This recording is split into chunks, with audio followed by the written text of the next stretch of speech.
ವೇದಿಕೆ ಮೇಲೆ ಹಾಸನರಾಗಿರ್ತಕ್ಕಂಥ ಪಂಚಾಯಿತಿ ಅಧ್ಯಕ್ಷರಾಗಿರ್ತಕ್ಕಂಥ ಶ್ರೀಮತಿ ಕೃಷ್ಣಮೂರ್ತಿ ಅವರೇ ಹಾಗೂ ಡಿಸಿ ಬ್ಯಾಂಕ್ ನಿರ್ದೇಶಕರಾಗಿರ್ತಕ್ಕಂಥ ರಘುಪತಿ ಸರ್ ಅವರೇ, ಗ್ಯಾರಂಟಿ ಸಮಿತಿ ಅಧ್ಯಕ್ಷರಾಗಿರ್ತಕ್ಕಂಥ ಸರ್ ಅವರೇ ಹಾಗೂ ಗುರುಡು ಜಗದೀಶ್ ಅವರೇ, VSN ನಿರ್ದೇಶಕರಾಗಿರ್ತಕ್ಕಂಥ ಲಕ್ಷ್ಮೀನಾರಾಯಣ ಅವರೇ ಹಾಗೂ CN ಪ್ರಕಾಶ್ ಅವರೇ, ರಾಜೇಗೌಡ್ರೆ, ನಮ್ಮ NRS ಟೊಮಾಟೊ ಮಂಡಿಯ ಅಧ್ಯಕ್ಷರು ಮತ್ತು ನಮ್ಮ ಬಂಗಾರ ಪ್ರಿಯರಾಗಿರ್ತಕ್ಕಂಥ NRS ಸತ್ಯನವರೇ, ಇವಾಗಿರ್ತಕ್ಕಂಥ ಬಾಬು ಅವರೇ, ಶಂಕರ್ ರೆಡ್ಡಿ ಅವರೇ ಹಾಗೂ ಎಲ್ಲ ನನ್ನ ರೀತಿಯ ಗ್ರಾಮ ಪಂಚಾಯತ್ ಸದಸ್ಯರುಗಳು, ಎಲ್ಲ ನನ್ನ ಮುಖಂಡರು, ದೇವರಾಜಣ್ಣವರೆಲ್ಲ ಕೂತಿದ್ದಾರೆ. ಎಲ್ರಿಗೂ ಹೆಸರಿಗೂ ನಮಸ್ಕರಿಸುತ್ತಾ, ಮಾಧ್ಯಮ ಮಿತ್ರರು ವಿಶೇಷವಾಗಿ ನಮಸ್ಕರಿಸುತ್ತಾ, ಇವತ್ತು ಪಂಚಾಯತಿ ಬಿಲ್ಡಿಂಗ್ ಉದ್ಘಾಟನೆಯ ಕಾರಣಕರ್ತರಾಗಿರ್ತಕ್ಕಂಥ ಈ ಕಾರ್ಯಕ್ರಮವನ್ನು ಡೇಟ್ ಫಿಕ್ಸ್ ಮಾಡಿ 29 ಅಥವಾ 25ನೇ ತಾರೀಕಿಗೆ ಈ ಕಾರ್ಯಕ್ರಮಕ್ಕೆ ಬರಬೇಕಾಗಿರ್ತಕ್ಕಂಥ ಡೇಟ್ ಫಿಕ್ಸ್ ಮಾಡಿ 29 ಬಂದು ಸ್ವಲ್ಪ ಡೇಟ್ ಹೆಚ್ಚು ಕಡಿಮೆ ಆಗುತ್ತೆ, ಗುರುವಾರ ಸಂಸ್ಥೆ ಬರ್ತದೆ, ನಾನು ತಿನ್ನಕ್ಕಾಗಲ್ಲ. ನೀವು 25ನೇ ತಾರೀಕು ಬರಬೇಕು ಅಂತ ಈ ಕಾರಣಕರ್ತರಾಗಿರ್ತಕ್ಕಂಥ ಈ ಪಂಚಾಯಿತಿಯ ಮುಖಂಡರು ಮತ್ತು ಮಾಜಿ ಜಿಲ್ಲಾ ಪಂಚಾಯತ್ ಅಧ್ಯಕ್ಷರು ಮತ್ತು ಇರ್ತಕ್ಕಂಥ ಆನಂದ ಸರ್ ಅವರ ಈ ಕಾರ್ಯಕ್ರಮಕ್ಕೆ ಬರಬೇಕಾಗಿತ್ತು, ಕಾರಣಾಂತರದಿಂದ ಬಂದಿಲ್ಲ. ಅವರ ಅನುಪಸ್ಥಿತಿಯಲ್ಲಿ ಈ ಕಾರ್ಯಕ್ರಮ ಮಾಡ್ತಾ ಇದ್ದೀವಿ. ಹಾಗೂ ನಮ್ಮ ಮುಖಂಡರಾಗಿರ್ತಕ್ಕಂಥ ರಾಮರೇಣ ಕುರಪ್ಪದವರು, ಎಲ್ಲ ನನ್ನ ಮುಖಂಡರು ಕೂತಿದ್ದೀರಿ. ನಾನು ಒಂದು ಪ್ರಶ್ನೆ ಕೇಳಕ್ಕೆ ಇಷ್ಟಪಡ್ತೀನಿ. ಈ ರೋಡ್ಗಳು ಹದಗೆಟ್ಟಿದ್ದಾವೆ, ತುಂಬಾ ಅಧ್ವಾನ ಆಗಿದ್ದಾವೆ. ಈ 2 ವರ್ಷ ಆಗ್ಬಿಡ್ತಾ? ಈ 2 ವರ್ಷದಲ್ಲ ತೊವಿ ಪರಿಸರ ನೋಡ್ಲಂತ. ಇದಕ್ಕಿಂತ ಮುಂಚೆ ಸರ್ಕಾರ ಇರ್ತಕ್ಕಂಥ ನಾಗೇಶ್ವರ ಬಿಡಲಾಗಿರ್ಲಿಲ್ವಾ? ಇದಕ್ಕಿಂತ ಮುಂಚೆ ಸರ್ಕಾರ ಇರ್ತಕ್ಕಂಥ ನಮ್ಮ ಕೊತ್ತೂರು ಬಿಡಾಗಿಲ್ವಾ? ಅಂದ್ರೆ ರೋಡ್ಗಳು ಈಗ 2 ವರ್ಷ ಮಾತ್ರ ನಾನು ಬಂದಾಗ ಮಾತ್ರ ಎಲ್ಲ ಹಳ್ಳಾಗ್ಬಿಡ್ತಾ? 15 ವರ್ಷದಿಂದ ಹಳ್ಳಾಗಿ ನಿಮ್ ಕಡೆ ಕಾಣಿಸಿಲ್ಲ. ಹಾಗಾದ್ರೆ ನಾನು ಬದುಕು, ನನ್ನ ಪರಿಸ್ಥಿತಿ ನಿಮ್ಗೆ ಗೊತ್ತು, ಹೆಂಗಿದೆ ಅಂತ ನಿಮ್ಗೆ ಗೊತ್ತು. 2ನೇ ಮಾಡಿಗೆ ಹೋದ್ರೆ ನಾನು ಎಷ್ಟು ಹಣ ಬಂದಿದೆ ಅಂತ ನಿಮ್ಗೆ ಗೊತ್ತು. ಈಗ ತಾನೇ ನೆಕ್ಸ್ಟ್ ಮಂಗಳವಾರ 12:45 1:15 ಚರ್ಚೆ ಕರೆದಿದ್ದೀನಿ PWD ಮಿನಿಸ್ಟರ್ನ. 13 ಕಡೆ MDR ನಮ್ಮ ರೋಡು ಹದಗೆಟ್ಟಿದೆ, 3 ಕಡೆ ನನಗೆ ರಾಜ್ಯ ಹೆದ್ದಾರಿ ಬಂದಿದೆ, 46 ಕೋಟಿ ಬೇಕಂತ ಹಾಕಿದ್ದೀನಿ. ಇದುವರೆಗೂ ಅಮೌಂಟ್ ಕೊಟ್ಟಿಲ್ಲ, ಚರ್ಚೆ ಕೊನೆ ಕರೆದಿದ್ದೀನಿ. ಈಗ ಕೋಲಾರ್ಗೆ ಎಷ್ಟು ಬಂದಿದೆ, ಮಾಲೂರ್ಗೆ ಎಷ್ಟು ಬಂದಿದೆ, ಬಂಗಾರಪೇಟೆಗೆ ಎಷ್ಟು ಬಂದಿದೆ, KJP ಎಷ್ಟು ಬಂದಿದೆ ಅಂತ ಅದನ್ನು ಜಾಯಿಂಟ್ ಮಾಡಿ ಹಾಕಿದ್ದೀನಿ. ಇವರಿಗೆಲ್ಲ ಇಷ್ಟು ಕೊಟ್ಟು ನನಗೆ ಇಷ್ಟು ಕೊಂಡು ಕೊಟ್ಟಿದ್ದಾರೆ. ಈಗ ನನ್ನ ಸರ್ಕಾರ ಇಲ್ಲ ಅಂತ ನಿಮ್ಗೆ ಚೆನ್ನಾಗಿ ಗೊತ್ತು, ನನ್ನ ಪರಿಸ್ಥಿತಿ ಏನಿದೆ ನಿಮ್ಗೆ ಚೆನ್ನಾಗಿ ಗೊತ್ತು, ನಾನು ಯಾವ ಪರಿಸ್ಥಿತಿ ಅನುಭವಿಸ್ತೀನಿ ನಿಮ್ಗೆ ಚೆನ್ನಾಗಿ ಗೊತ್ತು. ಆದ್ರೂ ಕೂಡ ಕರ್ಕೊಂಡು ಬಂದಿದ್ರೆ ಅವಮಾನ ಮಾಡೋದು ನಿಮ್ಗೆ ಒಳ್ಳೇದಲ್ಲ. ಯಾಕಂದ್ರೆ ನಿಮ್ಮ ಶಾಸಕರ ಬಗ್ಗೆ ನಿಮ್ಗೆ ಗೊತ್ತಿದೆ, ನಿಮ್ಮ ಪರಿಸ್ಥಿತಿ ನಾನು ಇದೆಯೋ ಇಲ್ವೋ ಗೊತ್ತಿಲ್ಲ. ನಾನು ಇರೋದ್ರ ಹಂಚ್ಕೊಂಡು ತಿಂತಾ ಇದ್ದೀನಿ, ಇರೋದ್ರ ನಿಮ್ಮ ಮನೆಯಲ್ಲೇ ಕೂತು ತಿಂತಾ ಇದ್ದೀನಿ. ನನ್ನ ಪರಿಸ್ಥಿತಿ ಕೆಟ್ಟ ಅವಧಿ ನನ್ನ ಶಾಸಕ ಮಾಡಿದ್ದೀನಿ. ಅದೊಂದು ಕಡೆ ನೋವು ನನ್ನ ಪರಿಸ್ಥಿತಿಯಲ್ಲಿ. ಈಗ ಇದೇ ಪಂಚಾಯತಿಗೆ 4ರಿಂದ 5 ಕೋಟಿ ರೂಪಾಯಿ ಅಮೌಂಟ್ ಆಗಿದೆ. ಅದು ಎಲ್ಲೇ ಅಂತ ಲಿಸ್ಟ್ ಅನ್ನ ಕೇಳಿದ್ದೆ ಅವಾಗಲೂ ಕಾರಲ್ಲಿ. ಜೀವಾರಣ್ಯಲ್ಲಿ ಕೇಳ್ತಾ ಇದ್ರೆ ಬಂದು ಅಂಬೇಡ್ಕರ್ ಭವನ ಹಾಕಿದ್ದೀನಿ, ರೋಡ್ ಹಾಕಿದ್ದೀನಿ, ಸಿಂಗಿಯಾಪಲ್ಲಿಗೆ ರೋಡ್ ಹಾಕಿದ್ದೀನಿ, ಬ್ರಿಡ್ಜ್ ಹಾಕಿದ್ದೀನಿ. ನೀವು ಓಡಾಡ್ತಾ ಇದ್ರಲ್ಲ ಈಗ ಯಾವ್ದು ಹೇಳಿ, KBP ರೋಡು 13,60,00,000 ರೋಡ್ ಎಲ್ಲಿಂದ ಬಂತಿದ್ದು? ಈ ರೋಡ್ ನಿಮ್ದಲ್ಲ ಹಂಗಾರೆ? ಅಭಿವೃದ್ಧಿ ಹಾಗೆ ಅಲ್ವಾ ಹಂಗಾರೆ? ಇದಕ್ಕಿಂತ ಮುಂಚೆ ನಾಗೇಶ್ ಕುಳಿದಾಗ ಯಾರು ಸತ್ಯ ಅಲ್ವಾ? ಅವಾಗ ನಮ್ಮ ಕಣ್ಣು ಕಾಣಿಸಲ್ವ ಹಂಗಾರೆ? ಇನ್ನೂ ಬೇಬಿ, ಇನ್ನೂ ಮಗು. ನಾನು 2 ವರ್ಷ ಆಗಿದೆ ಬಂದು, ಇರೋದ್ರ ಹಂಚ್ಕೊಂಡು ತಿಂತಾ ಇದ್ದೀನಿ ನಾನು. ನಿಮ್ಗೆ ಗೊತ್ತು ಇದೆಯೋ ಇಲ್ಲ ಅಂತ ನಿಮ್ಗೆ ಗೊತ್ತು. ಈಗ ತಾನು ನಿಮ್ಮ ಮನೇಲಿ ಕೇಳಿದ್ರಿ, ನನ್ನ ಏನ್ ಕೇಳಿದ್ರಿ?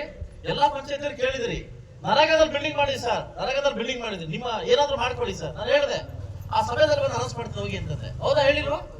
10 ಲಕ್ಷ ರೂಪಾಯಿ ಪೀಠೋಪಕರಣಗಳನ್ನ ಒಳಗಡೆ ಏನು ಇಂಟೀರಿಯರ್ ಬಿಟ್ಬಿಟ್ಟಿದ್ದೀನಿ ನೀವು. 10 ಲಕ್ಷ 15 ಲಕ್ಷ ಆಗುತ್ತೆ ಏನಕ್ಕೆ ಪೀಠೋಪಕರಣಕ್ಕೆ. ಅದಕ್ಕೆ ಆನಂದ್ ರೆಡ್ಡಿ ಅವ್ರನ್ನ ಹೇಳಿದ್ದೀನಿ, ಬೆಳಗ್ಗೆ ಕೂಡ ಅವ್ರಿಗೆ ಹೇಳಿದ್ದೀನಿ. ಅವರ ಸಮ್ಮುಖದಲ್ಲಿ ಅವ್ರ ಇದರಲ್ಲಿ ನಾನು ಅಮೌಂಟ್ ಹಾಕಿ ಅನುದಾನ ಹಾಕಿ ನಾಳೆಯಿಂದ ವರ್ಕ್ ಮಾಡ್ತಕ್ಕಂಥ ಜವಾಬ್ದಾರಿ ನಂದು. ಇವತ್ತು KBP ರೋಡ್ ಹೆಂಗಿದೆ ನಿಮ್ಗೆ ಚೆನ್ನಾಗಿ ಗೊತ್ತಾನೆ. ಹೌದಾ? ಇವತ್ತು ಹೆಂಗಿದೆ? 13,60,00,000 ರೋಡ್ ಹೆಂಗಿದೆ? ಅದು ಅರ್ಥ ನನಗೆ. ಯಾಕಂತಂದ್ರೆ ನನಗೆ ಈ ಪಂಚಾಯತಿ ಬರ್ಬೇಕಾದ್ರೆ 28ರಲ್ಲಿ ಇರ್ತಕ್ಕಂಥ ಪಂಚಾಯತಿ ಅತಿ ದೊಡ್ಡ ಪಂಚಾಯತಿ ನನಗಿದು. ನನಗೂ ಖಂಡಿತವಾಗ್ಲೂ ನಿಮ್ಮನ್ನ ನೋಡ್ಬೇಕು, ನಿಮ್ಮನ್ನ ಮಾಡ್ಬೇಕು. ಬಟ್ ನನ್ನ ಪರಿಸ್ಥಿತಿ ಸರಿ ಇಲ್ವೇ? ನನ್ನ ಪರಿಸ್ಥಿತಿ ಅಲ್ಲ. 72 ಜನ ಶಾಸಕರು, 72 ಜನ, ಒಬ್ಬರು ಕೇಸ್ ಬಿಟ್ಟು 73, 72 ಜನ ಶಾಸಕರು ಗೋಳು ಇದೇ ಆಗಿದೆ. ಏನೋ ಅನ್ಕೊಂಡು ಬಂದ್ವಿ, ಏನೋ MLA ಗಿರಿ ಹಂಗಿರ್ತದೆ ಅಂತ. ಇಲ್ಲ 72 ಜನ ಹೊಸ ಶಾಸಕರು, 72 ಜನ ಊಟ ಸೇರಿ ಅನ್ಕಂದ್ವಿ. 72 65 ಜನ ಗೆಲ್ಲಲ್ಲ ಕಣ ನಾವು ಅಂತ. ಯಾಕೆ ಹೇಳಿ? ನಮ್ಮ ಪರಿಸ್ಥಿತಿ ಇದು ಹೇಳ್ಕೊಳಕ್ ಆಗ್ತಾ ಇಲ್ಲ. ನೀವು ಕರೆದಾಗ ಒಂದು ಹೊಸ ಬಟ್ಟೆ ಹಾಕೊಂಡು ಬಂದು ಮೈಕಲ್ಲಿ ಮಾತಾಡೋದು ಬಿಟ್ರೆ ಇಡೀ ನನ್ನ ಕರ್ನಾಟಕ ರಾಜ್ಯದಲ್ಲಿ ನನ್ನ ಪರಿಸ್ಥಿತಿ ಹೇಗಿದೆ ಅಂತ ನನ್ನ ಕೂತಿರ್ತಕ್ಕಂಥ ಸ್ನೇಹಿತರಿಗೂ ಗೊತ್ತು. ಸೊ ಅದರಿಂದ ಖಂಡಿತವಾಗ್ಲೂ ತಾಳ್ಮೆಯಿಂದ ಇದ್ರೆ ನಾವು ಖಂಡಿತವಾಗಿ ಗೆದ್ದೇ ಗೆಲ್ತೀವಿ. ತಾಳ್ಮೆನ ಕೆಡಿಸ್ಕೊಂಡಿದೀವಿ ಅಂದ್ರೆ ಖಂಡಿತ ನಾವೇನಾಗುತ್ತೆ ರಾಜಕಾರಣದಲ್ಲಿ ಎಡವಟ್ಟು ಮಾಡ್ಕೊಂತೀವಿ. ಅದರಿಂದ ನಾನು ಕೂಡ ತುಂಬಾ ತಾಳ್ಮೆಯಿಂದ ಇದ್ದೀನಿ. ಇವತ್ತೆಲ್ಲ ನಾಳೆ ನಮ್ಗೆ ಒಳ್ಳೆ ಕಾಲ ಬಂದೇ ಬರುತ್ತೆ, ಒಳ್ಳೆ ಕಾಲ ಬಂದೇ ಬರುತ್ತೆ ಅಂತ ಕಾಯ್ತಾ ಇದ್ದೀನಿ. ಇವತ್ತು ನನಗೆ ಗೊತ್ತಿತ್ತು 2ನೇ ಮಾಳಿಗೆ 219 ರೂಮ್ಗೆ ಹೋಗ್ಬಿಟ್ರೆ ನೀವು ಒಂದು ಲೆಟರ್ ಕೊಟ್ರೆ ನಮ್ಮ ಅನುದಾನ ಎಷ್ಟು ಮಂದಿ ಕೊಡಿ ಅಂತ ಹೇಳಿದ್ರೆ ನಿಮ್ಗೆಲ್ಲ ಬರ್ತದೆ. ನಾನು ಬಚ್ಚಿಟ್ಕೊಂಡು ತಿನ್ನೋ ಪರಿಸ್ಥಿತಿ ಏನಿಲ್ಲ. ಯಾಡ ಹೊಚ್ಚೆ ಹಸಿನ ಮೋಸ್ಕೊಂಬೇಕೆ ಅಂತ ಪರಿಸ್ಥಿತಿ ಏನಿಲ್ಲ. ನನ್ನ ಪರಿಸ್ಥಿತಿನ ನೀವು 2ನೇ ಮಾಳಿಗೆ ಹೋದ್ರೆ ಗೊತ್ತಾಗುತ್ತೆ ನನ್ನ ಪರಿಸ್ಥಿತಿ. ಈ ಕರ್ನಾಟಕ ರಾಜ್ಯದ ಪರಿಸ್ಥಿತಿ ಯಾವ ಮಟ್ಟದ ದಿಕ್ಕಿಗೆ ಹೋಗ್ತಿದೆ ಅಂತ ನಿಮಗೆ ಗೊತ್ತಾಗ್ಬೇಕು ಅಂತಂದ್ರೆ ನೀವು ಅವಾಗ ವಿಧಾನಸೌಧಕ್ಕೆ ಭೇಟಿ ಕೊಟ್ರೆ ಮಾತ್ರ ನಿಮ್ಗೆ ಗೊತ್ತಾಗ್ತದೆ, ನಮ್ಮ ಪರಿಸ್ಥಿತಿ ಗೊತ್ತಾಗ್ತದೆ. ಇವತ್ತು ನಮ್ಮ ಹತ್ರ ಅಕ್ಕಿ ಕೊಡ್ಲಿಕ್ಕೆ ಅಕ್ಕಿ ಇಲ್ಲ, ವರ್ಷ ಅರ್ಥ ಮಾಡ್ಕೊಳ್ಳಿ. ಇನ್ನು 2-3 ತಿಂಗಳು ಹೋದ್ರೆ ಈಗ ನೆನ್ನೆ ವಿಶೇಷವಾಗಿ ಲೆಟರ್ ಹಾಕಿದಾರೆ ಸಿಎಂ ಅವ್ರು ನಮ್ಗೆ. ಏನಂತಂದ್ರೆ ನಿಮ್ಮ ಅನುದಾನದ 22% ಟೀಚರ್ ಶಿಕ್ಷಕರಿಗೆ ಸಂಬಳ ಕೊಡಿ, ಸಂಬಳ ಕೊಡಿ ಅಂತ ನಮ್ಗೆ ಲೆಟರ್ ಹಾಕಿ. ನಮ್ಮ ಅನುದಾನದಲ್ಲಿ 22% ನೀವು ತಗೊಂತೀವಿ ವಾಪಸ್ ಅಂತ ಹೇಳಿದ್ದಾರೆ. ನೀವು ಸ್ವಲ್ಪ ಅರ್ಥ ಮಾಡಿ ಯಾವ ಮಟ್ಟದಲ್ಲಿದ್ದೀವಿ ನಾವು. ನೀವು ಅವಾಗ ನಮ್ಮ ಮನೆ ಹೇಳ್ತಾ ಇದ್ದ ಏನಂತಂದ್ರೆ ಗ್ರಾಮ ಪಂಚಾಯತ್ ಸದಸ್ಯರು ಏನೋ ದೋಸ್ಕರಲ್ಲಿ ಪತ್ತಾಡ್ರ ಅಂತ ಐತೆ ತಿಳಿಸಿರಿ, ಪೆಡ್ಲಿ ಐತೆ ಅಂತ ತಿಳಿಸಿರಿ. ಆ ಸಂಸಾರ ಲೆಕ್ಕ ಎಟ್ಲನ್ಸ್ ಅರ್ಧಮೇಲೆ ಪೆಡ್ಲಿನ್ಕು ಅಂದ್ರೆ ಹೇಳೋದು ಎಟ್ಲಂಟ ಮುಚ್ಕೋನಿ ಹೇಳದೇನಕ್ಕ ಏನು ಬಂದ ಇವತ್ತು ನಮ್ಮ ಪರಿಸ್ಥಿತಿ ಹೇಳ್ಬಾರ್ದು. ಯಾಕಂದ್ರೆ ನನ್ನ ನೋವು ನಿಮ್ಗೆ ಹೇಳಿದ್ರೆ ಗೊತ್ತಾಗತ್ತೆ. ನಾನು ಇಲ್ತಕ್ಕೆ ಹೇಳ್ಬಾರ್ದು ಅನ್ಕಡೆ ಹೋಗ್ತಾ ಇದ್ದೀನಿ, ಹೇಳ್ಬಾರ್ದು. ಈಗ ಈ ಗುಮ್ಕಲ್ ಪಂಚಾಯತಿಗೆ ನಾನು ಸಾಕಷ್ಟು ಅನುದಾನವನ್ನ ಬೈಪರ್ಗೇಷನ್ ಮಾಡಿದ್ವಿ. ಐಮಾಸ್ ಲೈಟ್ಸ್ ಹಿಡಿದು ಕಾಯಸ್ನಳ್ಳಿಗೆ ಐಮಾಸ್ ಲೈಟ್ ಹಾಕಿದ್ವಿ. ಉದ್ಘಾಟನೆಗೆ ರೆಡಿ ಆಗ್ಬೇಕಲ್ಲ, ಹೋಗ್ಬೇಕು. ಅದಪ್ಪ ಪಂಚಾಯತ್ ಎಲ್ಲ ಪಂಚಾಯತಿಗಳಿಂದ ಸುಮಾರು 9 ಕಡೆ ಹಾಕ್ಸಿದ್ದೀನಿ ಅದನ್ನ. ಈಗ ನಿಮ್ಗೆಲ್ಲರೂ ವಾಟರ್ ಫಿಲ್ಟರ್ ಹಾಕ್ಸಿದ್ದೀನಿ, ರೋಡಲ್ಲಿ ಹಾಕ್ಸ್ತಾ ಇದ್ದೀನಿ. ಈಗ ಉಂಡೆ ದಾಂಟ್ಲ ಪಂಚ್ಕೊಂತೀನಿ, ಅಚ್ಚು ಲೇನ್ ದಾಂಟ್ ಪಂಚ್ಕೊಂತೀನಿ ಕೈತೀನಿ.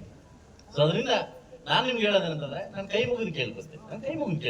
ಈಗ ಅಭಿವೃದ್ಧಿ ವಿಚಾರಕ್ಕೆ ಬಂದಾಗ ನಾವ್ ಯಾರು ತಾರತಮ್ಯ ಮಾಡೋದು ಬೇಡ. ಅಭಿವೃದ್ಧಿ ಸಮೃದ್ಧಿ ಮಗನಿಗೋ ಮದುವೆ ಮಾಡ್ತಕ್ಕಂಥ ವಿಚಾರ ಅಲ್ಲ. ಅದನ್ನೇ ಅಭಿವೃದ್ಧಿ ಅಂತ ಬಂದಾಗ ಇಡೋ ಸರ್ವತೋಮುಖ ಮುಳುಬಾಗಿಲಾಗತಕ್ಕಂಥ ಅಭಿವೃದ್ಧಿ.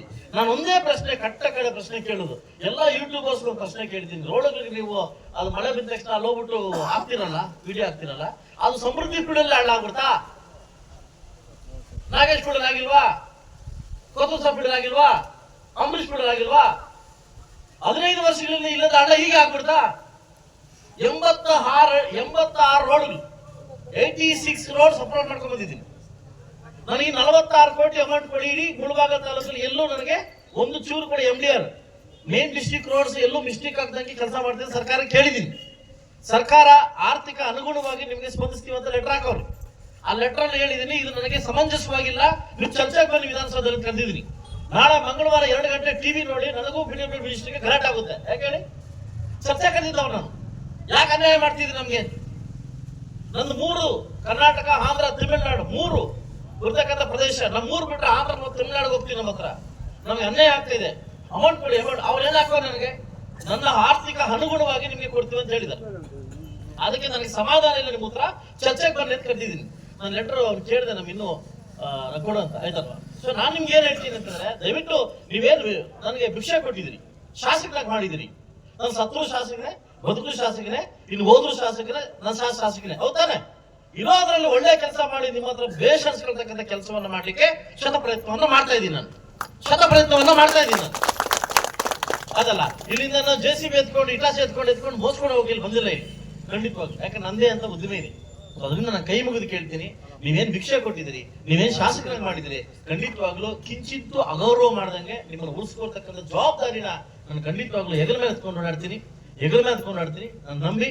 ಯಾಕಂದ್ರೆ ನಮ್ಮ ಪರಿಸ್ಥಿತಿ, ಇಡೀ ನಮ್ಮ ಪರಿಸ್ಥಿತಿ ಸರಿ ಇಲ್ಲ. ಯಾಕಂದ್ರೆ ನಾವು ನಿಮ್ಗೆ ಒಂದೇ ವಿಷಯ ಗೊತ್ತೀನಿ, ಇಂಟಿಗೆ ಸಂಸಾರ ಕಾಣಿಸುತ್ತೆ 3 ಲಕ್ಷ ಎವ್ರಿ ಮಂತ್ ಕಾಣಿಸುತ್ತೆ 3 ಲಕ್ಷ ಅಮೌಂಟ್ ಸಂಸಾರಕ್ಕೆ. ಮದರ್ ವಸ್ತ್ರ ಆಡೋದು 2 ಲಕ್ಷ, 1 ಲಕ್ಷ ಆಡೋದು ಅಪ್ చేస్తా ಮಾಡೋದು. ಅಂದ್ರೆ ನಮ್ಮ ಸರ್ಕಾರ ಅಪ್ ಮಾಡ್ತಾ ಇದೆ. ಸೊ ಅದರಿಂದ ನಿಮಗೂ ನಾಗರಿಕರಿಗೂ ಇದು ಗೊತ್ತಾಗ್ಬೇಕು ಇವತ್ತು ಪರಿಸ್ಥಿತಿ ಹಿಂಗೆ ಅಂತ. MLA అంటే అయిపోయాం కదా. సో ಅದರಿಂದ మీరు కూడా నా బాధ అర్థం చేసుకుంటారు. మీ బిడ్డ నేను నన్ను కూడా అర్థం చేసుకోండి, నా బాధ అర్థం చేసుకుంటారు.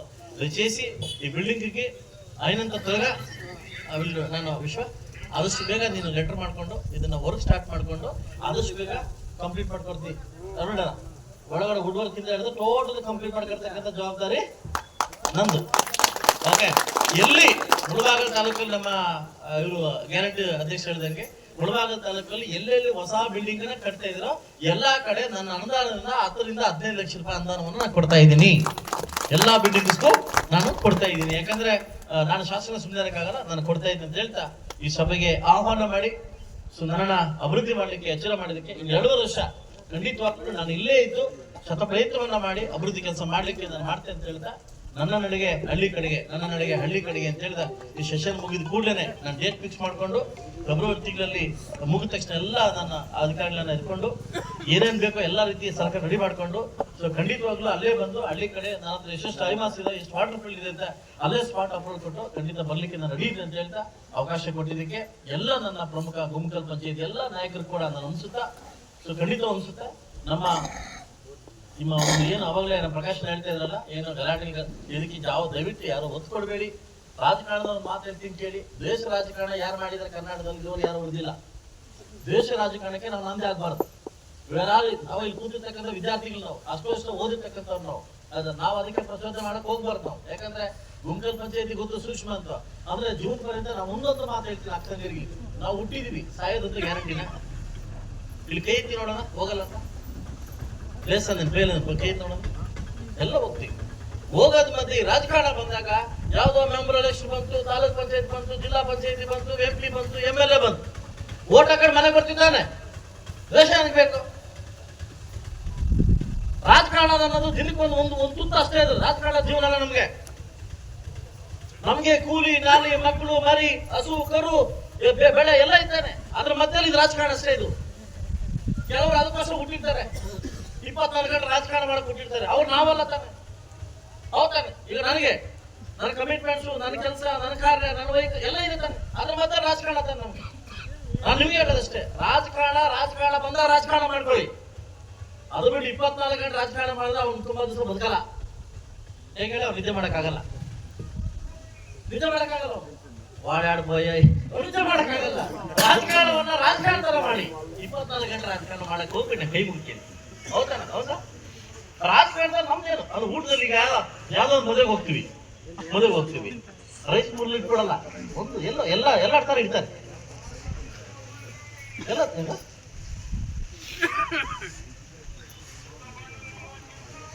ಅಲ್ಲ 100%. ನಾನು ಹೇಳೋದು ರಾಜಕಾರಣ ನಾವು ಯಾವುದೇ ಕಾರಣಕ್ಕೂ ದೊಡ್ಡ ಮಟ್ಟ ತಗೊಂಡೋಗೋದು ಬೇಡ ಅಂತ ಹೇಳ್ತಾ ಅವಕಾಶ ಕೊಟ್ಟಿದ್ದಕ್ಕೆ ನಮ್ಮೆಲ್ಲರಿಗೂ ಯಾಕಂದ್ರೆ ಸಾಕಷ್ಟು ಬಾರಿ ಪ್ರೊಫೆಷನಲ್ ಪಂಚಾಯತಿ ಬಗ್ಗೆ ಕಾಳಜಿ ಕೇಳಿದ್ದಾರೆ, ಅದ್ಬೇಕು ಅಂತ ಕೇಳಿದ್ದಾರೆ. ತಪ್ಪಿಲ್ಲ, ಕೇಳೋದು ತಪ್ಪಿಲ್ಲ. ಯಾಕಂದ್ರೆ ನಾನು ಓಟ್ ಕೊಟ್ಟಿದ್ದೆ, ಕೇಳಿ ತಪ್ಪಿಲ್ಲ. ಪರಿಸ್ಥಿತಿ ಹಂಗಿಲ್ವೇ. ಸೊ ಅದರಿಂದ ದಯವಿಟ್ಟು ನನ್ನ ಮಾತಲ್ಲಿ ಯಾರಿಗಾದ್ರೂ ಹರ್ಟ್ ಆಗಿರೋ ಕ್ಷಮೆ ಇಲ್ಲ ಅಂತ ಹೇಳ್ತಾ ಮುಂದಿನ 2 ವರ್ಷದಲ್ಲಿ ಶತ ಪ್ರಯತ್ನ ಪಟ್ಟು ಕೆಲಸ ಮಾಡ್ಲಿಕ್ಕೆ ಟ್ರೈ ಮಾಡ್ತೀನಿ ಅಂತ ಹೇಳ್ತಾ ಸೊ ನಾನೇನು ಚಕ್ಕರ್ ಹಾಕೋತಕ್ಕಂಥ MLA ಅಲ್ಲ, ನೀವು ಬಿಟ್ಟು ಹೋಗ್ತಕ್ಕಂಥ MLA ಅಲ್ಲ, ಅದಲ್ವಾ ಮಖ ಮಾರಿಸಿ ಹೋಗ್ತಕ್ಕಂಥ MLA ಅಲ್ಲ, ನೀವು ಮುಂದೆ ಇರ್ತಕ್ಕಂಥ MLA ಅಂತ ಹೇಳ್ತಾ ಅವಕಾಶ ಕೊಟ್ಟಿದ್ದಕ್ಕೆ ತಮ್ಮೆಲ್ಲರಿಗೂ ಒಂದು ನನ್ನ ಮಾತು ಮುಗಿಸ್ತಿದ್ದೀನಿ. ಎಲ್ರಿಗೂ ಒಳ್ಳೆಯದಾಗಲಿ.